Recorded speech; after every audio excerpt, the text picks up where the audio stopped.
खान साहब को जो यकीन है, जिस तरह आप प्रोग्राम के पहले हिस्से में ये बात कर रहे थे कि उन्होंने पेशीन गोई की है कि अप्रैल के अंदर इलेक्शन दिखाई दे रहे हैं, वो किन यकीन दहानियों पे बात कर रहे हैं? अप्रैल या मई, खाली मैं सिर्फ अप्रैल ना रखें, उसके साथ मई भी चले हम मई। कुछ मेरे पास इतला ये है, चाहे कोई माने या ना माने, कि ईवान सदर से कुछ राब्ते हुए हैं और उन राब्तों में कहा गया है कि मुल्क जिस तरफ जा रहा है उसके लिए सियासी इस्तेहकाम इंतहाई ज़रूरी है।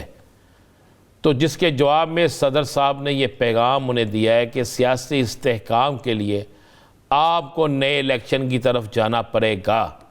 जब आप 12-13 जमातें मुल्क का मुआशी इस्तेहकाम, मुल्क के मुआशी हालात बेहतर ना कर सकें यासर साहब, तो फिर आपको इलेक्शन की तरफ ही जाना पड़ता है।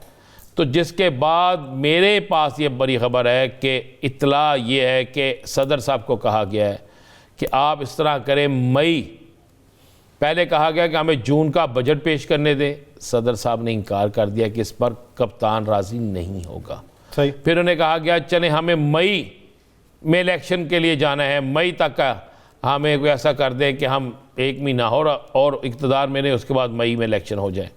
तो उस पर सदर साहब जो है वो मेरा ख्याल है कप्तान से अगले 1-2 दिन में मुलाकात करेंगे और उस मुलाकात में ये सारी चीज़ें सामने रखेंगे।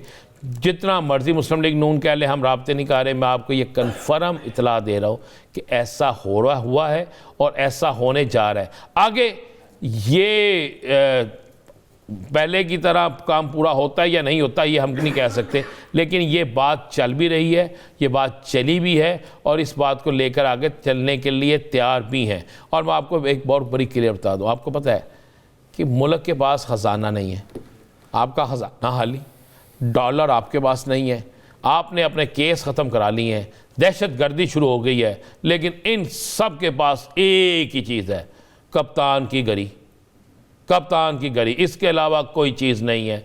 आपको बताऊं, इनसे पूछा गया, किसी ज़िम्मेदार शख्स ने पूछा कि आप कप्तान के मतलब कितनी बातें इतना कर रहे हैं, क्या कप्तान के खिलाफ कोई करप्शन का एक सबूत आप ला सके हैं? तो उसका जवाब पता क्या है? नहीं जनाब, वो गरी बेची है। पूछा कप्तान ने कोई करप्शन की है? नहीं जनाब, वो गरी बेची है। कप्तान ने कोई कमीशन खाई है? नहीं जनाब, वो गरी बेची है। कप्तान ने कोई गलत काम किया? नहीं जनाब, वो गरी बेची है।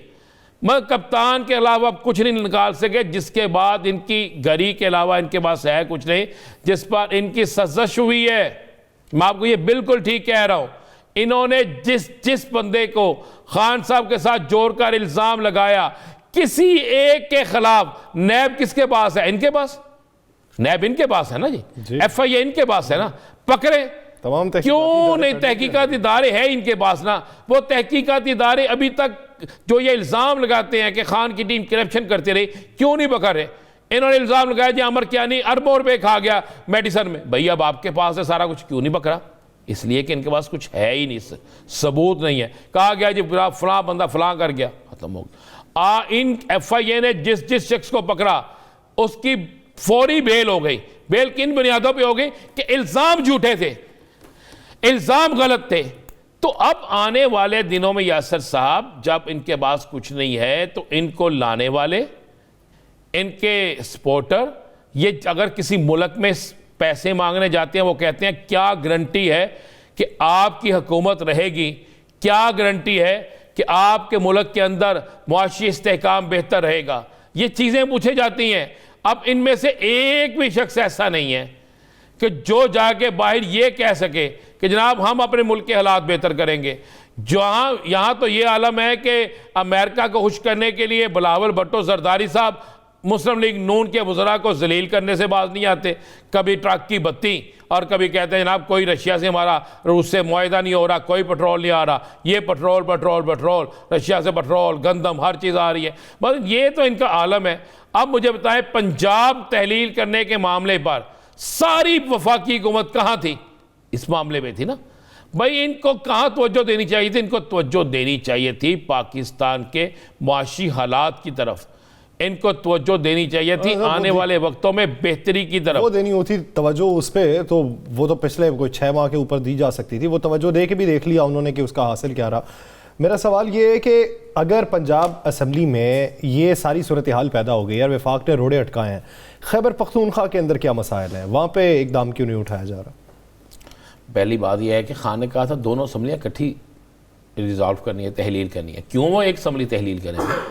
आपने जब एक आइडिया बनाया कि आपने 60% पे इलेक्शन करवाना है, तो आप सिर्फ KPK की तहलील करके आप उनको कहेंगे ठीक है जी एक असम्बली। असल तो पंजाब है भाई, आपका बड़ा सूबा है, और पंजाब जो है वहाँ पे असम्बली तहलील होना इनके लिए एक बड़ा, बहुत बड़ा इनके लिए जो है ना सियासी नुकसान है, सियासी नुकसान है।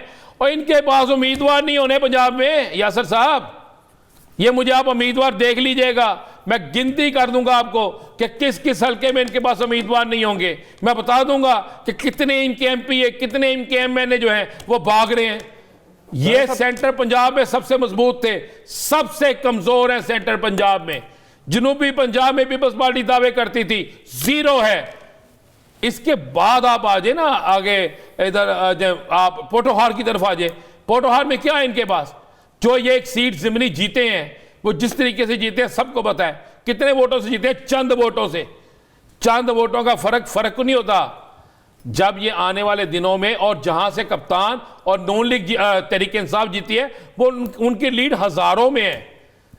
तो अब ना इनके पास पोटोहार, ना सेंटर पंजाब है, ना जनूबी पंजाब है। अब कहाँ ये इलेक्शन PMLQ का मुस्तकबिल क्या है? क्या PTI के टिकट से लड़ेंगे या PMLQ के टिकट से? उनका एक फैसला आ रहा है इलेक्शन कमीशन से कि मुस्लिम लीग काफ किसकी है किसकी। उस फैसले के बाद ये फैसला होगा। यानी अगर तो वो चौधरी शुजात साहब की रहती है, तो फिर कैसे मुमकिन है कि चौधरी शुजात साहब बतौर सदर या मरकजी सेक्रेटरी जनरल तारिक बशीर चीमा साहब इनको टिकट जारी कर दें? नहीं, फिर तारिक बशीर चीमा साहब तो खुद, मेरा ख्याल है शायद किसी और जमात में ना चले जाएं। अगर कोई ऐसा मामला हो गया, वो तो शायद किसी और जमात के टिकट से इलेक्शन ना लड़ना चाहे। लेकिन मैं आपको एक बताऊं, ये सारे फैसले जो है ना, ये इनके इलेक्शन कमीशन में जो केस है उसके बाद होंगे। अभी तो इनके साथ सीट एडजस्टमेंट हो रही है, और इनके साथ सीट एडजस्टमेंट और आइंदा इलेक्शन काफ लीग, यानी परवेज लाइक ग्रुप, अगर फर्ज कर लें कि PMLQ जो है वो चौधरी शुजात साहब के पास ही रहती है, और तो 1 मिनट लगता है ना, बल्ले के निशान से ही अगर लड़ते हैं, तो फिर वो जितनी शख्सियात होंगी वो चौधरी परवेज इलाही साहब की रिकमेंडेड होंगी जो सीट एडजस्ट। बिल्कुल एक ऐसे ही होंगे। और ये भी हो सकता है कि चौधरी परवेज इलाही साहब मुस्लिम लीग काफ परवेज इलाही ग्रुप बना लें। रजिस्टर करानी है ना जमात आपने, तो फिर क्या होगा? फिर इनके लोग अगर ज़्यादा होंगे और चौधरी साहब के बाद सिर्फ तारिक बशीर चीमा साहब और उनके बेटे रह जाएंगे, और उसके अलावा क्या है?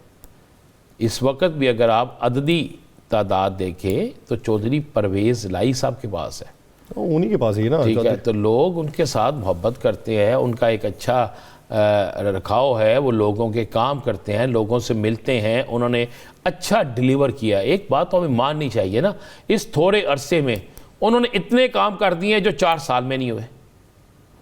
उनके इलेक्शन कमीशन के फैसले के बाद ही उसका मंजरनामा वज़ा होगा ना कि ये किस तरफ ऊंट। जी बिल्कुल, इलेक्शन कमीशन के फैसले के बाद। तो पाकिस्तान तहरीक इंसाफ जो है, इसकी स्ट्रेटजी यही है कि दोनों सूबों में इकट्ठी ये तहलील की जाए। नाज़रीन, एक ब्रेक लेनी है, ब्रेक के बाद वापस आते हैं, दीगर इश्यूज़ पे बात की जाएगी, कहीं नहीं जाएगा। Stay with us.